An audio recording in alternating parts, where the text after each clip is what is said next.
ಶಾಂತಾಕೃಷ್ಣ ಶಾಸ್ತ್ರಿ ತುಳುನಾಡ ಐಸಿರಿ. ಈ ದಿನ ನಾನು ಒಂದು ಸತ್ತವರ ಬಗ್ಗೆ ಮಾತಾಡ್ತೇನೆ. ಅಂದರೆ ಸಾವು ಖಚಿತ. ಈ ಸತ್ತಾಗ ಹೆದರ್ಕೊಂಡು ಹೇಲು ಹೋಗ್ತದೆ, ಕುಂಡೆಯಿಂದ ಹೆದರ್ಕೊಂಡು ಹೇಲು ಬರ್ತದೆ. ನೀವು ನೋಡಲಿಲ್ಲ, ಹುಲಿ ಬಂದಾಗ ಹೇಲು ಬರೋದು, ಅಥವಾ ಯಾರಾದರೂ ಅದು ಹೆದರ್ಕೊಂಡು ಕುಂಡೆಯಿಂದ ನೀರು ಬರೋದು, ಕುಂಡೆ ಹೇಳು ಬರೋದು, ಇದರ ಹೆದರ್ಕೊಂಡು. ಅರ್ಥ ಆಯ್ತಾ? ಅದು ದೊಡ್ಡ ಘಟನೆ ಇದ್ದರೆ ಹಾಗೆ ಆಗ್ತದೆ.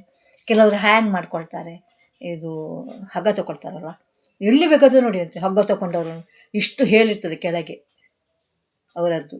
ಹಗ್ಗ ತಗೊಳ್ಳಿಕ್ಕೆ ಧೈರ್ಯ ಇರ್ತದೆ, ಕೆಳಗೆ ಹೇಳು ಬಿದ್ದಿರ್ತದೆ, ಹೆದರ್ಕೊಂಡು.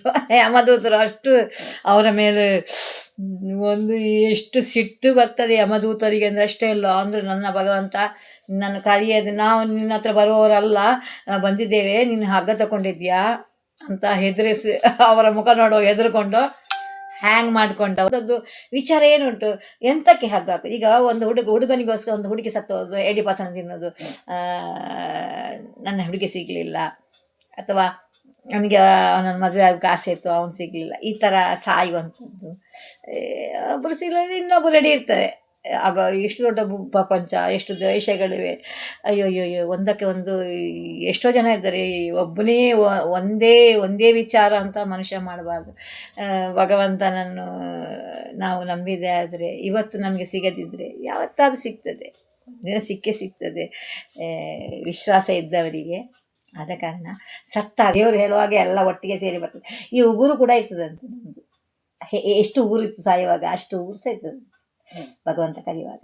ಹಾಗೆ ನಾವು ಸತ್ತವರಿಗೆ ಚೆನ್ನಾಗಿ ನೋಡ್ಕೊಳ್ಬೇಕು, ಅಳಬಾರ್ದು. ದುಃಖ ಆಗ್ತದೆ, ಆದರೆ ಏನೆಲ್ಲ ಮುಂದಿನ ಕಾರ್ಯಕ್ರಮ ನೋಡಬೇಕು. ಮುಂದೆ ಕಾರ್ಯ ನೋಡಿ ಅಂತ ಹೇಳ್ತಾರೆ ಹಿರಿಯರು. ಅಂದರೆ ಅವರಿಗೆ ಹೊಸತಿಲ್ಲದಿದ್ದರೆ ತೊಳೆದ ಬಟ್ಟೆ, ಅದು ಮನೆಯಲ್ಲಿದ್ದ ಒಳ್ಳೆ ತೊಳೆದ ಬಟ್ಟೆಯನ್ನು ಅವ್ರಿಗೆ ಉಡಿಸ್ಬೇಕು, ಸೆಂಟ ಹಾಕಬೇಕು.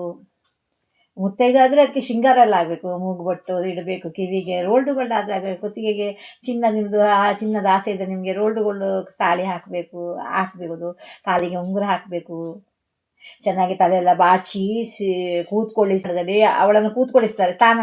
ಮನೆಗೆ ಕೊಂಡು ಸ್ನಾನ ಮಾಡಿದಾದ್ಮೇಲೆ ಸೀರೆ ಬಟ್ಟೆ ಎಲ್ಲ ಉಟ್ಟು ಕಡೆ ಕೂತ್ಕೊಳ್ಳಿಸ್ತಾರೆ. ಚೇರಲ್ಲಿ ಕೂತ್ಕೊಳ್ಳುವಾಗ ಗೊತ್ತೇ ಆಗೋದಿಲ್ಲ ಅವಳು ಸತ್ತಿದ್ದಾಳಂತ, ಅಷ್ಟು ಚೆನ್ನಾಗಿರ್ತದೆ. ಎಷ್ಟು ಚಂದ ಕುಂಕುಮ ಹರಿಸಿನ ಕುಂಕುಮ ಒಂದು ಅವರಿಗೆ ಆರತಿ ಎಲ್ಲ ಎತ್ತಿ ಹೆಂಗಸರೆಲ್ಲ ಸೇರಿ ಅವಳು ಮಹಾಮುತ್ತೆ ಇದೆ ಅಂತ. ಹಾಗೆ ಸತ್ತರೆ ಬಹಳ ಪುಣ್ಯ. ಮನೆಗೆ ಅವಳು ಲಕ್ಷ್ಮಿ, ಹಾಗೆ ಸತ್ತವರು ಮನೆಗೆ ಲಕ್ಷ್ಮಿ ಆಗ್ತಾರೆ. ಮತ್ತು ಅವರು ದೇವರ ಹತ್ರ ಹೋಗುವಾಗ ಮತ್ತು ಅವರು ಕಿವಿ ಕೊಡ್ತು ಕೇಳ್ತಾ ಇರ್ತಾರೆ ಸತ್ತವರು. ಅದಕ್ಕೆ ಸತ್ತವರ ಎದುರುಗಡೆ ಏನೆಲ್ಲ